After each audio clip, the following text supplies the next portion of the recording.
주는 게 받는 것보다 복이 있다. 정말 그렇게 생각하십니까? 우리가 이런 말을 들을 때요. 머리로는 정말 그렇지라고 이 긍정을 하게 됩니다. 그렇지, 주는 게 좋지. 이렇게 생각을 합니다. 근데 우리가 현실을 살아가다 보면 전혀 다른 경험을 하게 될 때가 많이 있습니다. 바보같이 왜 내 걸 주나? 왜 내 걸 빼앗기나? 받아야지, 가져야지, 챙겨야지. 이런 생각을 많이 하게 되고요. 실제로 현실이 그렇습니다. 자기가 자기 것을 챙기지 못하고 남에게 양보하거나 빼앗기는 것만큼 어리석은 것은 없는 것 같아요. 그것을 확인하는 가장 간단한 질문이 있는데요. 내가 정말 성경 말씀대로 주는 것이 받는 것보다 복이 있다. 이 말에 내가 정말 동의하나, 그렇게 살고 있나 점검해 볼 수 있는 질문이 있습니다. 여러분은 이 사회에서 주로 주는 사람입니까? 아니면 받는 사람입니까? 한번 물어보세요. 나는 내가 사회생활을 하면서 주로 주는 사람에 속하나 아니면 주로 받는 사람에 속하나.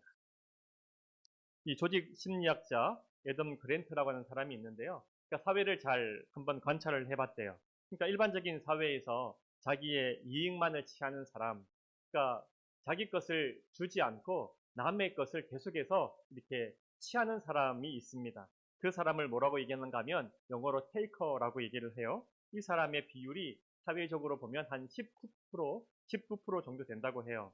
근데 또 반면에 내 것을 다른 사람에게 잘 주고, 그러니까 필요하면 주고, 다른 사람의 요청이 오면 또 응답하고, 이렇게 자기 것을 양보하고 도움을 주는 사람을 기버라고 그럽니다. 약 사회에서 25% 정도가 이 기버에 속한다 그래요. 그리고 이 테이커와 기버도 아닌 사람, 그러니까 둘을 적절하게 섞어 놓은 것 같은, 즉, 이 사람은 받은 만큼만 돌려줍니다. 저 사람이 나한테 1을 주면 나도 1만큼만 주고, 저 사람이 나한테 이런 손해를 끼치면 나도 똑같이 갚아주고, 이런 사람들이 있어요. 이 사람들을 매처라 그럽니다. 사회의 대부분의 사람들이 매처예요. 한 56% 정도라고 그래요. 근데 이제 이분이 이런 비율을 발견하고 다시 한번 추적해서 조사를 하는데요. 이 매처는 사람, 그러니까 받은 대로 주는 사람, 이 사람들은 조직에서 보면 한 중간 관리자에 굉장히 많이 포진되어 있다고 하지요. 그리고 이 매처들의 특징은 뭐냐면 이 테이커들을 굉장히 싫어합니다. 그러니까 매처들은 본능적으로 테이커가 알아요. 누가 테이커인지. 그러니까 이 조직에서 우리로 말하면 이 교회에서 막 말은 웃으면서 막 친절하게 하면서 자기 것을 내어주지 않고 계속해서 이렇게 그러니까 쏙쏙 이익만 취하는 사람이 누군지를 안답니다. 본능적으로. 그 사람들을 매처는 굉장히 싫어하지요. 주는 것이 없고 받으려고만 하기 때문에 그렇습니다.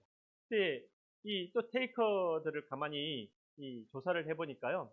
이 테이커들은 이 짧은 시간 내에 조직에서 승승장구하고 승진을 하고 좋은 자리로 간다고 해요. 왜냐하면 이 테이커들은요. 누가 기버인지 잘 안다는 거예요. 그래서 이 기버들을 이용해서 자기의 이익을 계속해서 취합니다. 기버들이 한 성취를 자기 것으로 바꾸기도 합니다. 그래서 이 짧은 시간에 사회에서 인정을 받고 이 승진을 하는 것처럼 보여요. 그러나 장기적으로 보면 이 테이커가 성공을 하지 못한다고 얘기를 해요. 왜냐하면 다른 테이크들이 견제를 하거나 이 매처들이 이제 실상을 알고 싫어하기 때문에 그렇다 그러는 거예요. 근데 이 기분은 어떨까요? 이 늘 주기만 하는 사람. 그래서 이 사람들은요, 인정받지 못하고 자기의 성과를 너무 쉽게 빼앗깁니다. 그래서 가만히 관찰해 보니까 이 기버들이요, 조직에 늘 이 밑바닥에 있는 사람들이 많다고 하는 거예요. 근데 기버들이 항상 조직의 밑바닥에만 있는 게 아니라 또 관찰을 해보니까 반대로 가장 성공해서 조직의 최고의 위치에 있는 사람들을 조사해 보니까 대부분 기버더라는 거예요. 주는 사람이더라는 거예요. 왜 이런 차이가 있는가? 이 기버들은 원래로 얘기하면 가장 조직의 밑바닥에 있었는데 왜 이 대부분의 이 최고의 경영자들이 기버가 맞나? 이 조사를 해봤다는 거예요. 그러니까 이 기버는요, 이 자기가 돌려받는 것과 상관없이 다른 사람들에게 주기를 좋아하고요. 남을 배려하고요. 그래서 처음에는 굉장히 더디게 간답니다. 조직에서 인정도 못 받는 것 같고 계속해서 뒤처지는 것 같다는 거예요. 성과가 없어 보이고요. 참, 이 경쟁에서 지는 것 같은데 시간이 지나면 지날수록 조직의 대부분을 차지하는 이 매처들이요. 기벌을 알아본다는 거예요. 아, 저 사람 괜찮네. 경쟁 관계가 아니네. 저 사람은 정말 나를 진심으로 위해주네. 라고 생각을 하게 된다는 거예요. 그래서 기버가 뭔가를 하려고 하면 이 매처들이 와서요. 막 도와준답니다. 예, 내가 함께 할게요. 그리고 뭐 협력을 막 해준다는 거예요. 그래서 점점점 시간이 가면 갈수록 이 매처들의 인정과 지지와 협력을 바탕으로 계속해서 성공을 하게 된다는 거예요. 반면에 이 조직의 밑바닥에 있는 기버들이 있잖아요. 이 사람들은요, 누가 페이커인지 아닌지를 분별을 못해서 계속 이용만 당하는 사람들이라는 겁니다. 그러니까 기버의 밑바닥에 있는 이 기버들은요, 한 가지만 안답니다. 내가 누구한테 뭘 줄까? 자기가 주는 거에 대한 더 보람을 가지고요. 주는 것에만 자기가 신경을 쓰기 때문에 테이크에 의해서 계속해서 속고요. 착취를 당하고 그래서 내가 착취를 당한다는 사실을 모르고 그냥 주는 것에만 만족하는 사람들 이런 사람들은 조직의 가장 밑바닥에 있다고 하는 거예요. 그러니까 제가 왜 이런 얘기를 하는가 하면 여러분 교회는요. 기본적으로 이 기버들이 많이 모입니다. 교회의 특성상 성향상 그렇다는 거예요. 그러니까 교회에 보면 이 기버의 비율이 확연하게 높습니다. 여러분 교회 가보시면 그런 분들 많이 만나보시잖아요. 아, 저분 너무 좋아요. 아, 저분한테 너무 많이 도움받았어요. 그렇게 좋은 분들이 교회에 참 많이 계세요. 동시에 교회는요. 기버들이 많기 때문에 테이커들이 활동하기 가장 좋은 것이 교회라는 겁니다. 그러니까 테이커들은 딱 압니다. 아, 교회 가면 기버들이 많겠다. 그래서 이 테이커들이 교회 가서 믿음을 가장하고 이 기버들이 많은 교회에서 이 자기의 이익과 유익을 취하는 경우들이 굉장히 많이 있습니다. 그 결과 어떤 일이 일어납니까? 많은 분들이 나 교회 가서 상처받았다 이런 말들을 많이 해요. 왜요? 테이커를 만난 거거든. 나는 정말 좋은 마음에 선한 마음에 목사님의 말씀대로 막 주고 섬기고 이런 것이 너무 좋은 줄 알고 막 주고 섬기고 했다가 나중에 시간이 차서 돌아보니까 이용만 당한 느낌이거든요. 아, 난 이용만 당했다. 나 상처받았다. 목사님, 제가 교회 생활 정말 열심히 했습니다. 정말 봉사도 하고 헌금도 하고 모든 거 다 했는데요. 남는 게 없더라고요. 왜요? 이용만 당했기 때문에 그래요. 그래서 부정적인 경험을 교회에서 갖게 되는 경우가 많이 있습니다. 그런데 그럼에도 불구하고 성경은 우리에게 뭐라고 얘기하는가 하면 기버가 되라는 거예요. 이게 굉장히 무거운 도전입니다. 힘든 도전입니다. 우리가 다 알잖아요. 어떻게 계속 줄 수 있습니까? 어떻게 내가 손해보는 것을 알면서도 여전히 내 손을 펼칠 수 있습니까?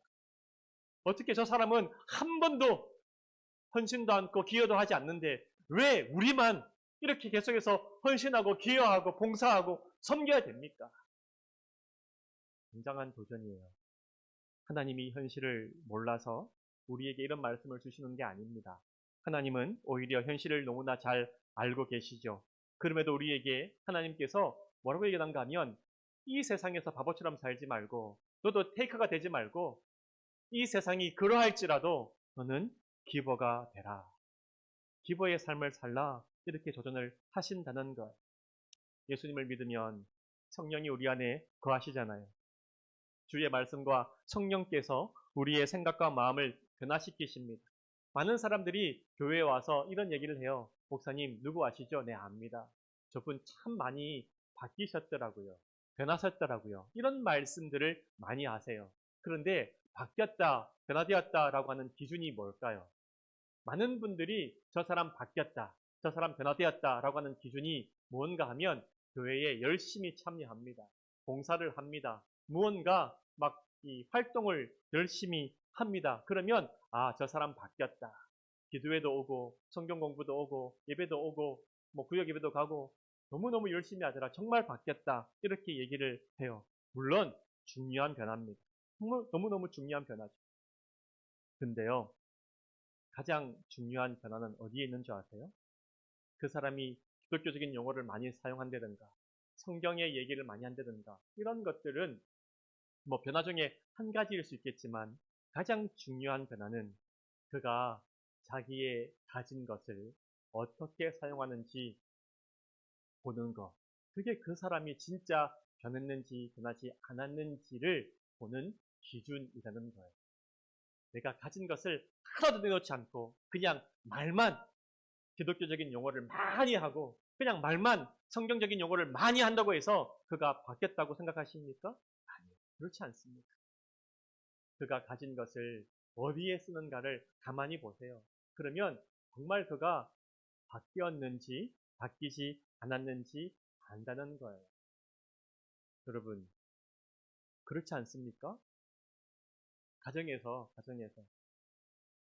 맨날 남편이 와이프한테 사랑해 말은 이렇게 하는데 결국은 와이프한테 돈을 하나도 안 써요. 경제권을 주지도 않아요. 월급도 하나도 안 줘요. 그리고 필요할 때마다 얼마 필요해? 10,000원이요. 10,000원만 딱 줘요. 그대로 썼는지 계속 확인해요. 정말 그 사람이 바뀌었는지를 알면 자기가 가지고 있는 거, 자기의 물질을 어디에다가 쓰고 있는지를 보면 안다는 거예요. 감리교의 창시자 존 웨슬리가 이렇게 말했습니다. 당신의 주머니가 회개하지 않으면 당신은 진짜 회개한 것이 아닙니다.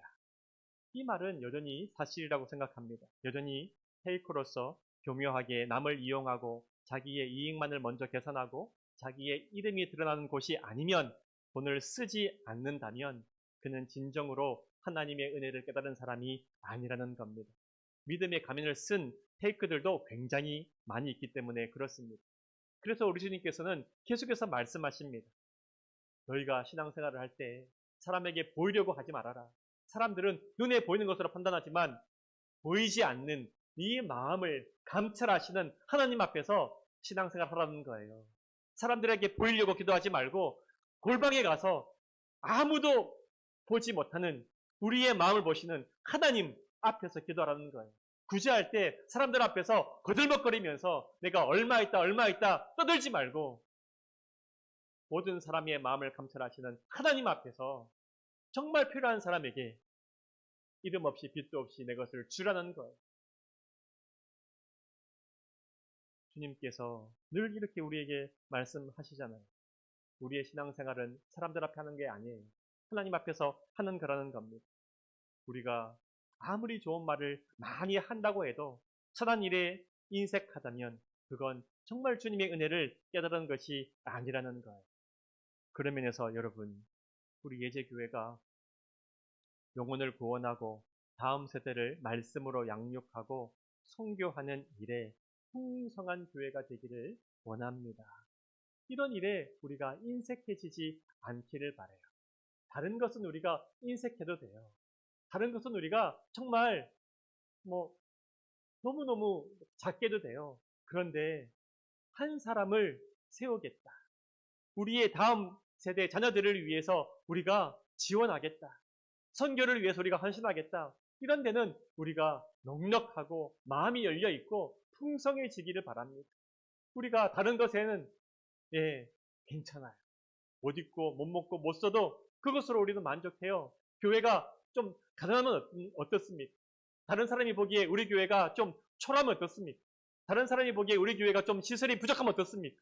그러나 정말 선한 일에 대해서 우리 교회가 넉넉해지는 교회가 되기를 바랍니다. 7절 말씀이에요. 7절 말씀. 이 섬에서 가장 높은 사람 보볼리오라 하는 이가 그 근처에 토지가 있는지라 그가 우리를 영접하여 사흘이나 친절히 머물게 하더니 아멘. 이 섬에 이제 상륙을 했습니다. 상륙을 해서 이 섬 사람들에게 친절한 대우를 받았는데 어떻게 그 섬에 이 가장 높은 사람, 그러니까 이 최고 오피서라고 하는 거죠. 옛날 번역 보면, 옛날 성경 보면 추장이라고 돼 있어요. 그러니까 무슨 원주민인지 알지만 그 섬의 가장 최고 이 고위직 관리 이 보블리오라고 하는 사람이 있는데요. 이 사람이 바울의 일행의 소식을 듣고 초청을 한 거예요. 그의 이 토지, 그러니까 농장으로 초청을 한 겁니다. 그리고 사흘 동안이나 아주 친절하게, 극진하게 대접을 해줬다는 거예요. 남판 배에서 섬까지 헤엄쳐온 바울 일행에게 섬 사람들이 특별한 친절을 베풀었어요. 근데 그 바울은요, 이 굉장히 나이 많은 노인이었고요, 이 미결수입니다. 그가 어떤 선고를 받을지 아직 결정이 되지 않은 사람입니다. 이런 바울에게 뭐 얻을 게 있겠어요? 이런 바울에게 친절을 베풀고 무엇을 줘봤자 언제 어떻게 되돌려 받을 수 있겠습니까? 이게 매처의 입장에서는, 테이커의 입장에서는 이해가 안 됩니다.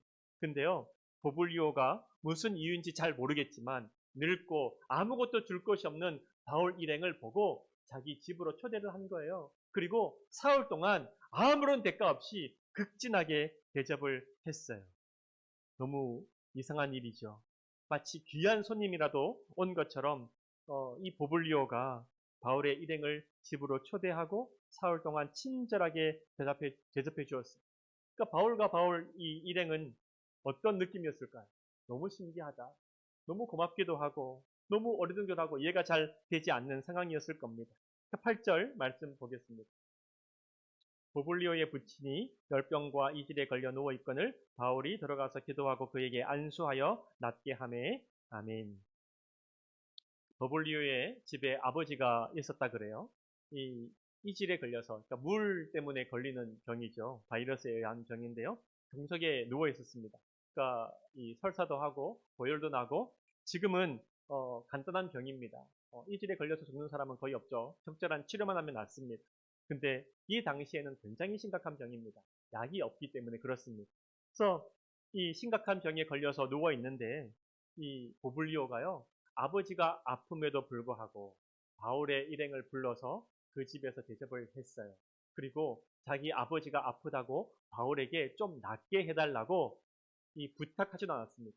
그러니까 아버지를 낫게 해달라고 바울에게 기도 부탁을 하기 위해서 일부러 바울을 불러서 대접한 게 아니란 말이에요. 왜냐하면 보블리오는 바울이 누군지를 잘 몰라요. 그러니까 바울에게 기도 부탁할 생각도 없어요. 근데 바울을 불러서 대접을 했습니다. 근데 마침 바울이 대접을 받고 그 집에 머물면서 이 보블리오의 아버지가 병에 걸린 것을 알았습니다. 근데 보블리오가 요청하지도 않았음에도 불구하고 바울이 자발적으로 그 소식을 듣고 그 사실을 알고 아버지에게 가서 손을 얹고 기도를 해줍니다.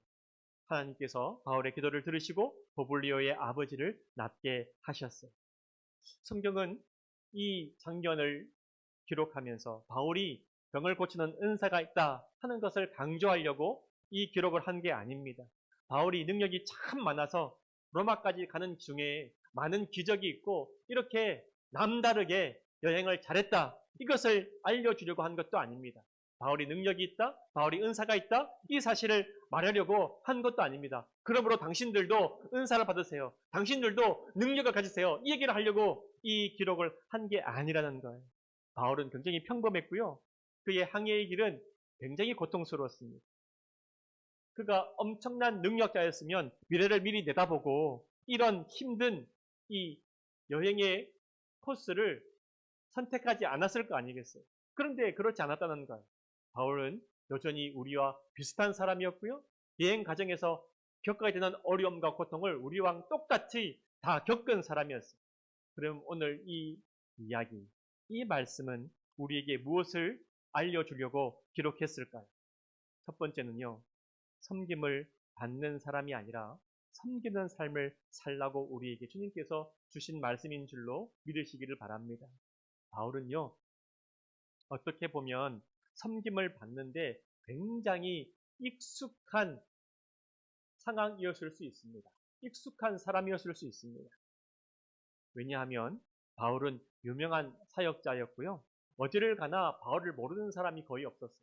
그러니까 교회에 가면 이 교회에서 바울을 섬기려고 하는 교인들이 많았을 거라는 거예요. 교회 유명한 목사님들 보면 많은 사람들이 섬겨주잖아요.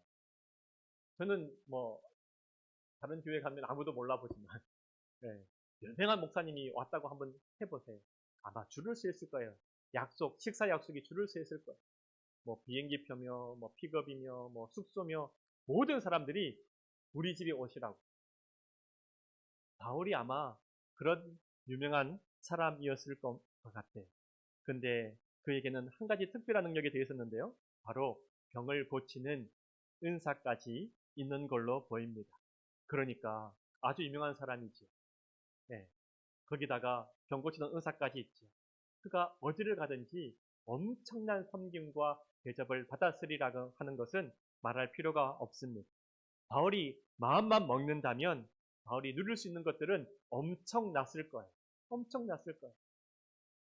지금 우리가 보는 뭐 큰 교회 목사님 비교가 되지 않을 정도로 엄청나게 많은 것을 누릴 수 있을 거예요.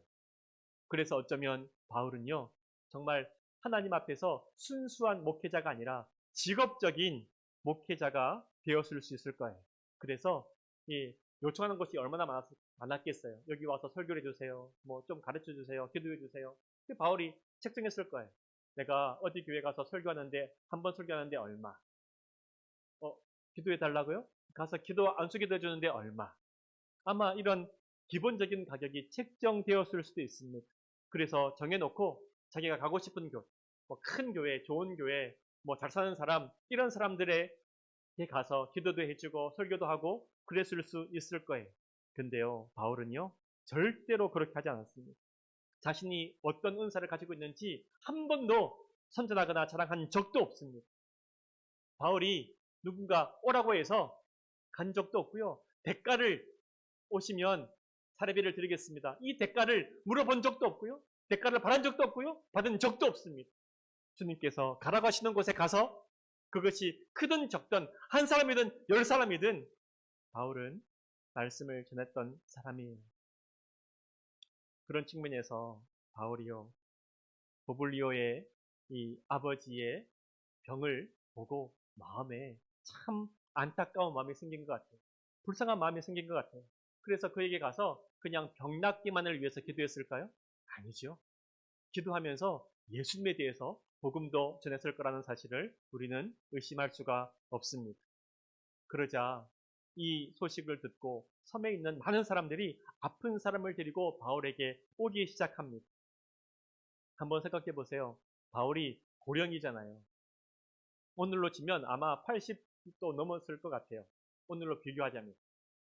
그 당시에는 50대지만, 그러니까 근데 이 폭풍을 만나서 열나흘이나 아무것도 먹지 못하고 막 시달렸어요. 겨우 남파 배에서 겨우겨우 헤엄쳐서 해안에 왔어요. 그리고 며칠이 지났습니다. 이제 겨우 한 3, 4일 지난 거 아니겠어요? 근데 사람들이 막 몰리기 시작하는 거예요. 체력이 어떻게 회복되었을까요? 회복되지 않았습니다. 굉장히 피곤했을 거라고. 그런데 사람들이 계속해서 몰려드는 거예요. 바울이 어떻게 합니까? 피곤합니다. 다음에 하겠습니다. 그러지 않았다고요. 보블리오가 얘기합니다. 아우, 바울, 이 사람은 꼭 기도해 줘야 돼요. 왜요? 이 사람 아버지가 이 사람 꼭 해줘야 돼요. 그래서 사람을 가려받아서 내가 피곤하지만 오케이, 이런 사람만 해줄게요. 이렇게 보블리오랑 비례를 하지도 않았어요. 오는 사람은 누구든지 그가 가난하든 부자든 누구든지 바울은 기도를 해줬다는 거예요. 아무런 대가를 바라지도 않고 하나님 앞에서 기도해줬습니다. 힘들고 지쳤지만 한 사람 한 사람 누구든지 찾아온다면 예수 그리스도 이름으로 기도를 해줬고요. 그 사람들은 낫기 시작하는 거예요. 왜요? 한 가지 이유예요. 주님께서 이 나에게도 아무런 대가를 바라지 않고 십자가에서 자신의 모든 것을 다 주셨는데 내가 어떻게 그 주님의 은혜와 이 은사를 가지고 사람들에게 대가를 받겠습니까? 주님께서 아무것도 내게 요구하시지 않고 자신의 모든 것을 다 주셨는데 내가 어떻게 그 주님의 은혜를 가지고 사람들 앞에서 내 이익을 취할 수 있단 말입니까? 그러므로 바울은 주님의 은혜를 깊이 깨달았기 때문에 주님의 은혜와 은사를 이용해서 자신의 이익을 챙기지 않았다는 겁니다.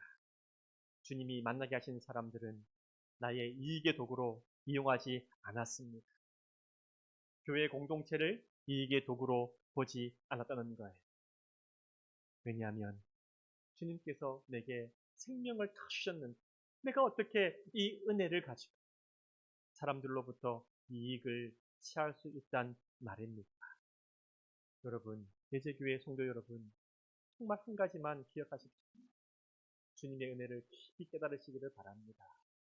주님의 은혜를 깊이 깨달으시기를 바랍니다. 그럼 교회 오면 서로를 바라볼 때 도구로 바라보지 않게 돼요. 물건으로 바라보지 않게 돼요. 물질로 바라보지 않게 돼요. 인격으로 바라보게 돼요. 그래서 그 사람의 아픔에 대해서 공감하게 돼요. 기도해주고 싶게 돼요. 섬기고 싶게 돼요. 근데 왜 교회에서 상처가 있습니까? 은혜를 모르고 신앙의 형태만 가지고 있으니까 다른 사람을 볼 때 이익의 도구로밖에는 안 보인다는 거예요. 교회를 왔는데 내가 교회를 어떻게 더 섬기고 이 교회가 많은 사람들을 피난처가 되고 위로가 되고 안식처가 되고 힘을 줄 수 있는 공동체가 될까를 생각하지 않고 내가 어떻게 이 교회에서 이익을 얻을까 이 생각만 한다는 거. 내가 오늘 헌금 20링깃 했으니까 20링깃어치 받아가야겠다. 뭐 없나? 20링깃어치 밥이라도 많이 먹자. 2번 먹고. 이러는 마음이 없어진다는 거예요. 우리는 주님의 은혜를, 사랑을 깨달은 만큼 섬길 수 있다는 겁니다. 은혜가 없으면, 사랑이 없으면 섬길 수 없습니다. 여러분, 여러분의 실력만큼, 주님의 은혜를 깨달은 만큼만 섬기십시오. 너무 사람에게 보이려고 너무 과하게 하지 마십시오. 그러면 꼭 문제가 생겨요. 그러면 꼭 시험에 들어요. 내가 할 수 있는 만큼만 하시면 돼요. 계속해서 함께 나누겠습니다. 하나님께서 섬 사람들과 보불교를 감동을 시키셔서 아무 대가를 바라지 않고 바울 일행을 섬겼던 것처럼 이 교회는요, 세상이 이해할 수 없는 섬김으로 가득한 곳이 교회여야 됩니다. 교회에 왔는데 사람들이 이해할 수가 없는데 왜 이렇게 나한테 잘해주지? 왜 이렇게 친절해주지? 이런 곳이 교회에 돼요. 왜요? 하나님께서 섬 사람들의 마음을 감동시키셨어요. 보불로의 마음을 감동시키셔요. 그래서 바울의 일행을 아무 대가 없이 친절하게 섬겼잖아요. 우리 교회도 성령에 깨어 있다면 성령께서 우리 마음을 감동시키십니다.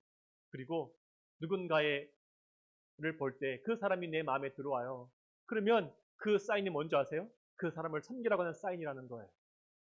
섬기시면 돼요. 이유 없이. 섬기시면 돼요. 또 교회에 와서 뜻밖의 하나님의 위로, 뜻밖의 하나님의 사랑, 뜻밖의 하나님의 은혜를 내 사람들로부터, 교회 사람들로부터 받게 되는 놀라운 기적이 교회에서 일어나면 얼마나 우리에게 힘이 되겠어요. 성령에 끼어 쓰시기를 바라요.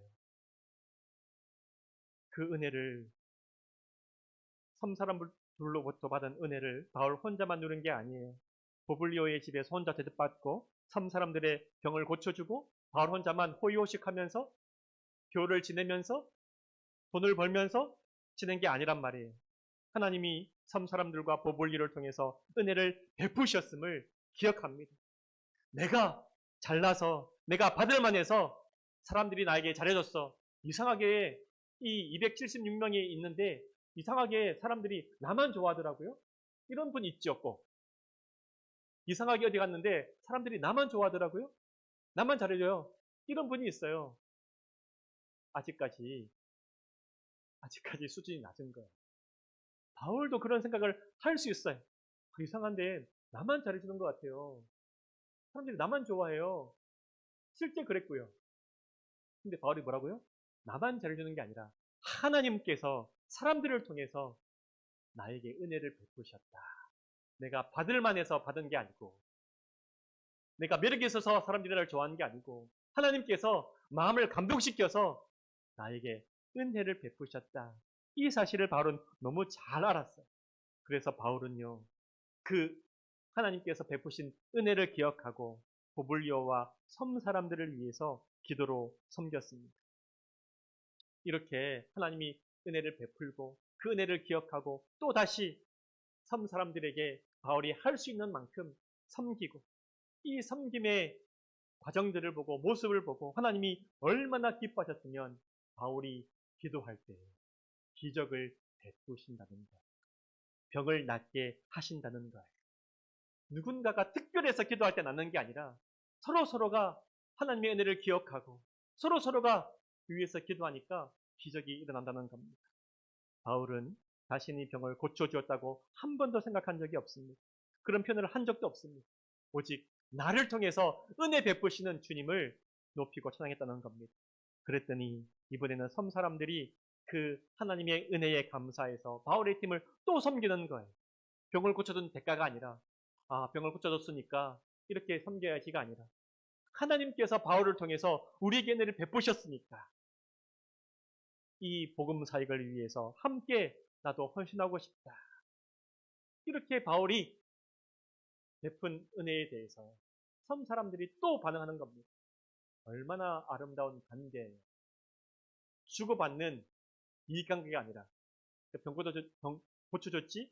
그래 대가를 줘. 대가를 받고 또 고쳐주고 이게 아니라 이 모든 것은 하나님이 우리에게 베푸신 은혜예요. 당신을 통해서 주신 은혜예요. 그러니까 또 그 은혜에 대해서 또 반응하고 또 감사하고 하나님이 이 모습을 보고 얼마나 기뻐하시는지 기도하는 것마다 응답해 주시더라는 것. 그리고 결국 섬 사람들은 바울팀을 섬겼지만 바울팀을 통해서 복음의 사역에 함께 헌신하게 된 거예요. 이게 오늘의 이야기입니다. 여러분, 은혜는요, 은혜를 낳습니다. 만약에 나에게서 은혜가 끊어진다면 그건 더 이상 은혜가 아니에요. 많은 분들이 이렇게 얘기합니다. 목사님, 저 오늘 은혜 많이 받았습니다. 근데 그 은혜 많이 받은 게 여러분에게서 딱 끊어진다면 그거 은혜 아니에요. 그거 값싼 은혜예요. 은혜는요, 은혜를 낳아요. 사람들이 특별히 나를 좋아한다. 특별히 나에게만 잘해준다. 이런 생각하지 마십시오. 하나님이 그 사람을 통해서 나에게 은혜를 베푸셨다. 이 사실을 기억하시고 하나님이 베푸신 그 은혜가 나에게서 끊어지지 않도록 하기를 원합니다. 그 은혜가 나에게 왔다면 나를 통해서 흘러가게 하십시오. 내가 채널이 되어야 돼요. 통로가 되어야 돼요. 그리고 내 마음을 열고 나누시기를 바랍니다. 친절을 나누시고 미소를 나누시고 따뜻한 말을 나누시고 기도를 나누시고 말씀을 나누시기를 바랍니다. 그 은혜가 흘러가고 섬기면 주께서 정말 귀하게 보시고 더 많은 은혜와 기적을 부어주실 줄 믿습니다.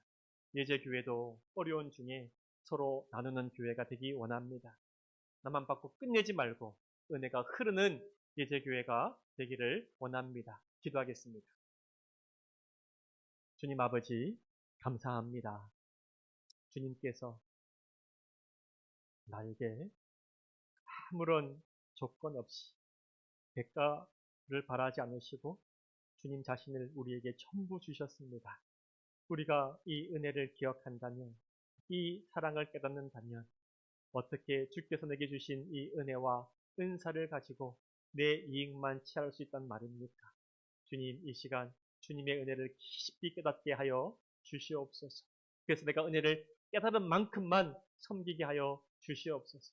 사람에게 보이려고 더 많이 섬기다가 지치고 낙심하고 쓰러지지 않게 하여 주시고 내가 깨달은 만큼 섬기게 하여 주시고 그래서 이 섬김과 은혜가 더 큰 섬김과 은혜를 낳게 하셔서 내가 더 많이 주님의 은혜와 사랑을 깨닫는 역사가 있게 하여 주시고 이렇게 서로가 서로에 대해서 은혜의 통로가 되어질 때 서로가 서로를 섬기고 사랑할 때 하나님께서 이 모습을 기뻐하셔서 예제교회 성도들이 기도할 때마다 응답하여 주옵소서. 예제교회 성도들이 예수 그리스도의 이름으로 기도하는 것마다 주께서 응답하여 주옵소서. 아픈 사람들을 위해서 기도할 때마다 병이 낫게 하여 주시고 모든 마음에 답답한 사람, 힘든 사람들을 위해서 우리가 함께 기도하고 위로할 때마다 주께서 하늘의 문을 활짝 열어 주옵소서.